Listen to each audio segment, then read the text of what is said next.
औज़ुबिल्लाहिमिनश्शैतानिर्रजीम बिस्मिल्लाहिर्रहमानिर्रहीम। दोस्तों, आतिफ मजीद का सलाम। मैं इस वक्त मौजूद हूँ मिर्ज़ा हाजी हसन बेग साहब के साथ। आप रूहानी शख्सियत हैं, रूहानी तौर पे बताते हैं, जो मामला को आपके सामने आ जाते हैं। मैं बात करूँगा मिर्ज़ा साहब से। इस वक्त पाकिस्तान तहरीक इंसाफ मूवमेंट चलाना चाह रही है। जैसे ही तहरीक का ऐलान हुआ 10 मुहर्रम के बाद 5 अगस्त के बाद 90 दिन वाली बात आ गई। अली मीन गंडापुर क्या करने जा रहे हैं? अली मीन गंडापुर ने 90 दिन की बात क्यों की? पीटीआई के अंदर बड़ी लड़ाइयाँ चल रही हैं। यहाँ सारी सूरत हाल इमरान खान के बेटों के मामला किस तरफ जाते हैं हाजी साहब को नज़र आ रहे हैं। हाजी साहब बताएंगे, जो हाजी साहब ने देखा ख्वाबों में वो आपको आज उसकी हकीकत से आश्कार करेंगे। अस्सलाम वालेकुम हाजी साहब, कैसे हैं आप? ठीक है, वालेकुम सलाम बेटा, अल्लाह आपको खैर से रखे, सलाम रखे, आप खैरियत से? अल्हम्दुलिल्लाह हाजी साहब। अच्छा बेटा जी, सबसे पहले तो मैं आपको जो है ना बताऊँगा कि पिछले महीने की बात, औज़ुबिल्लाहिमिनश्शैतानिर्रजीम बिस्मिल्लाहिर्रहमानिर्रहीम, 18/6 को 18 तारीख थी, 6वां महीना था, जून की बात है, जिसमें जो है ना हमजा शहबाज साहब जो है ना वो कोई अपनी एक्टिविटी कर रहे हैं। ठीक है, चाहे अपने वालिद के आसरे से कर रहे हैं या कैसे कर रहे हैं, इसको वल्लाह अलम बिल सवाब, लेकिन बहरहाल उसकी तरफ से एक्टिविटी है। जैसे वो कोई एहतजाज के लिए कोई बसें लेकर जा रहे हैं कहीं बहुत सारी, और उसके फौरी बाद जो है ना मेरे पास मियाँ नवाज शरीफ साहब आ जाते हैं। मियाँ नवाज शरीफ साहब जो है ना बहुत ही ज़्यादा मतलब कि नहीं, जैसे नज़रें चुराने वाला बंदा होता ना, इस तरीके से मेरे को मिल रहे हैं और पीछे से आए हैं नज़रें चुराते हुए। तो फिर बराबर में आ गए हैं, तो इधर लेफ़्ट साइड पे आ गए हैं। तो मैंने पूछा मियाँ साहब क्या बात है, खैरियत है, परेशान है? उन्होंने कहा नहीं परेशान तो नहीं, बस आप दुआ करें कुछ ऐसे हालात में। लेकिन मियाँ साहब कोई ना कोई चीज़ चलानी चाह रहे हैं जो उसकी चल नहीं रही है। फिर उसके बाद उसने ये ऐलान किया कि मैं इमरान खान साहब को मिलने के लिए जा रहा हूँ। फिर कुछ जरदारी के ख़िलाफ़ भी कुछ प्रोपोगंडे हुए। बहरहाल ये सारी की सारी बातें 18/6 तारीख के बाद की जुस्तजू की हैं। रही बात पीटीआई के इख्तलाफात की, पीटीआई के इख्तलाफात तो बेटा असल से गल वे कि जिन्हों के मर जान बादशाह उन्होंने रुलते फिरन वजीर, ਜਦੋਂ तो कि इमरान खान अंदर है बाहर अपने अहुदे वास्ते लड़ते हैं, लेकिन ਜਦੋਂ वो बाहर आ गया तो फिर इन्हों अहुदे की नहीं रहेगी, फिर इन्हों अपने आप को बचाने की रहेगी कि असी रहीए पार्टी के विच। अजे इन्हों पार्टी की जरूरत, अजे अहुदे की जरूरत है, ठीक है नहीं। और वैसे मुखलिस लोग कभी अहुदे को नहीं देखता है। मुखलिस आदमी जो है ना वो बेटा पार्टी के लिए अपनी जान माल को लगा देता है। लेकिन यहाँ पे इन लोगों में कोई जज्बा नहीं। वो आपने एक बताया था, यहाँ पे कोई लेडीज़ आई थी, कोई पंजाब की सदर, जिसके आलिया हमजा, हाँ क्या आलिया हमजा साहबा, वो आलिया हमजा साहबा आई तो और आगे चली भी गई, सानू नज़र भी नहीं आई आज तक। नहीं है, लेकिन उनको मरकजी क़यादत उनको लिफ्ट नहीं करवा रही। अली मीन गंडापुर बिस्टर गौर उनको जरा, भाई वो तो कोई काम करेगी तो मरकजी क़यादत उनको लिफ्ट कराएगी ना। जो आगे सिर्फ एवं अहदा लैके पंजाब के अहदेदार बन के और अपना अपने घर बह के उन्हें करना सारा काम, फिर की फ़ायदा? लेके आवाम को निकले जैसे आवाम चाहती है। आवाम को निकालने के लिए तो कोई काम करना पड़ता है, आवाम को बताना पड़ता है।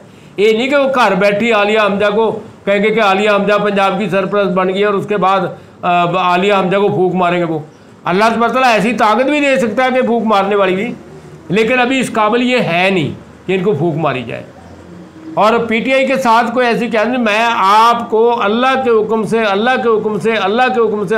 यकीन से कहता हूँ, अगर मौलाना फजल रहमान साहब मेरे से एक सीटिंग कर लें, मैं उनको ऐसे ऐसे रास्ते बताऊँ कि जिससे उनको पता चले कि वाकई में ही किसी चीज़ को कैसे चलाया था और कैसे नहीं चलाता। क्योंकि मौलाना फजल रहमान साहब जब पीटीआई में आए हैं तो पीटीआई में आने से 8 महीने पहले उनका ईट वट्टे का बैर सीगा पीटीआई के साथ। जब मैंने कहा था कि मौलाना फजल रहमान साहब की किसी टाइम भी पीटीआई से सुलह हो सकती है, उस टाइम आप लोग नहीं मानते थे, लेकिन मेरे को यकीन था कि जो बात अल्लाह ने मेरे को बताई है वो सही है।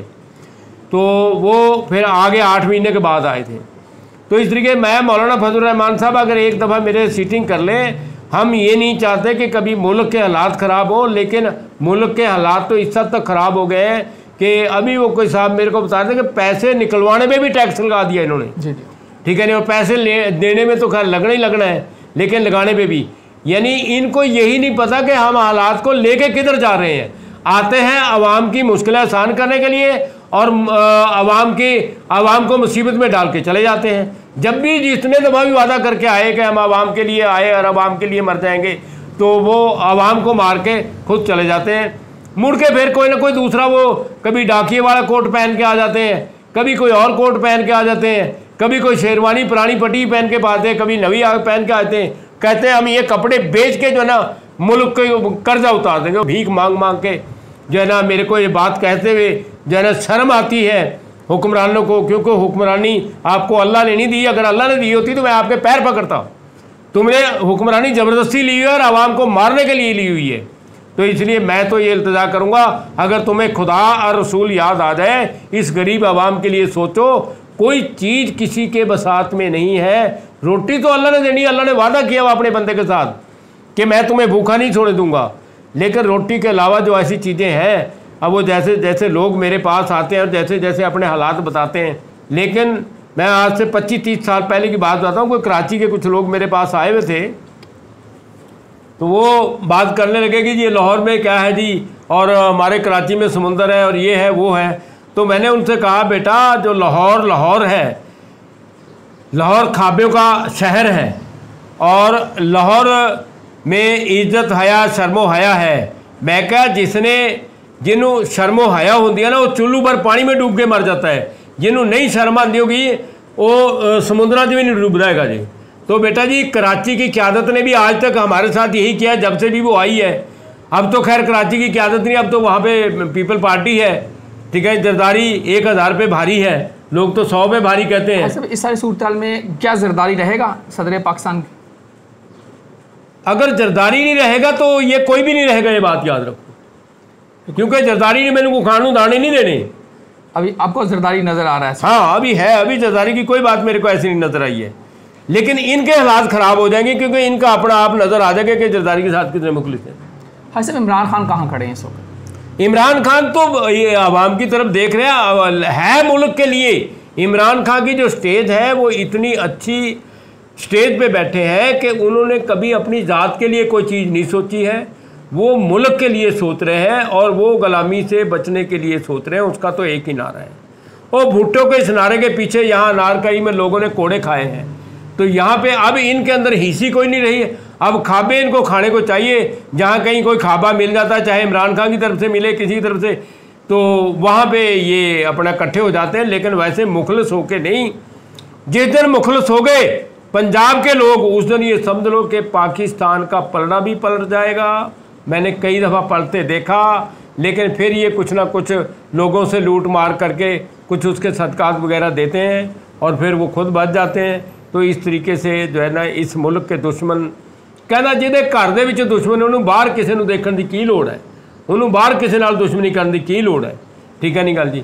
ਤੇ ਸਾਡੇ ਤਾਂ ਆਪਣੇ ਹੀ ਜਿਹੜਾ ਮੁਲਕ ਨੂੰ ਉਜਾੜਨ ਵਾਲੇ ਨੇ, ਬਾਕੀ ਦੂਸਰੇ ਦੀ ਕਿਸੇ ਦੀ ਮਜਾਲ ਨਹੀਂ। ਸਾਡੇ ਮੁਲਕ ਵੱਲ ਹੈੜੀ ਅੱਖ ਕਰਕੇ ਵੀ ਦੇਖ ਲਵੇ। इंडिया ने देखा सी करती है अल्लाह के हुक्म नाल, अल्लाह के हुक्म नाल। ठीक है नहीं। और रहा वो इसराइल का फ़लस्तीन का, आपने देख ही लिया कि जैसे मैंने कहा था कि सारे 14 मुल्क लड्डू खाने वाले ने, है इनके पल्ले कुछ नहीं, क्योंकि ईमान का जज्बा नहीं है। अगर ईमान का जज्बा हो तो फिर जनाब कोई ताकत नहीं है कि मुसलमानों को किसी तरीके से वो कर दे। ईरान का आपको कहा था कि ये काम अगर कोई कम करेगा तो ईरान करेगा, और ईरान ने वो कम करके दिखा था ਜਿਹੜਾ ਤੁਹਾਨੂੰ ਆਖਿਆ ਸੀਗਾ, और आज तो 1.5 साल पहले आख्या सीगा। ठीक है नहीं गल जी।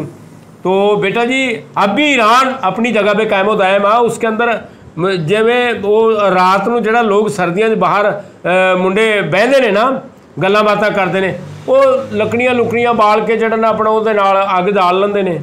ਤੇ ਉਹ ਲੱਕੜੀਆਂ ਤਾਂ ਖਤਮ ਹੋ ਜਾਂਦੀਆਂ ਨੇ, ਅੱਗ ਦੇ ਸਵਾਹ ਦੇ ਵਿੱਚੋਂ ਥੋੜੀ ਪਰਦਾ ਆਂਦੀ ਰਹਿੰਦੀ ਗਰਮੀ ਦੀ, ਉਹ ਬੈਠੇ ਰਹਿੰਦੇ ਨੇ। ਉਹ ਜਦੋਂ ਤੱਕ ਉਹਨੂੰ ਨਾ ਸਵੇਰ ਤੱਕ ਕਰੇਲਦੇ ਨੇ ਨਾ, ਉਹ ਹਿਲਾਉਂਦੇ ਨੇ ਉਧਰ ਆਧਰ, ਤਾਂ ਉਹਦੇ ਵਿੱਚ ਜਦੋਂ तक चिंगारियाँ निकलती रहती हैं उधर तक वो बैठे रहते हैं। तो जब तक चिंगारी मुसलमानों के अंदर ईमान की है उस टाइम तक तो ये मुसलमान है, वरना ईमान है। लेकिन ईरान के अंदर आज भी मुसलमानों वाली चिंगारी है और वो जिंदा रहेगी इंशाल्लाह। उससे ट्रंप भी ऐसी तैसी खाएगा और दूसरे भी सारे के सारे यहूदी ऐसी तैसी खाएंगे और मुसलमानों का नाम हमेशा बोलबाला रहेगा इंशाल्लाह। पैगाम क्या है बेटा? पैगाम क्या? पैगाम तो बेटा यही है कि जैसे वो ईरान जैसे मुल्क के अंदर जहाँ मुसलमानों की तादाद इतनी ज़्यादा नहीं है, तो उनका ईमान इतना मजबूत है, तो अगर इनका ईमान मजबूत हो जाए। बिल्कुल जी, ईमान मजबूत करें। अल्लाह ताला आप सबका हामी नासर हो। आतिफ मजीद मिर्ज़ा हाजी हसन बेग साहब को दीजिए इजाज़त। अल्लाह हाफ़िज़। पाकिस्तान जिंदाबाद जिंदाबाद जिंदाबाद। पाइंदाबाद पाइंदाबाद पाइंदाबाद। अस्सलाम वालेकुम।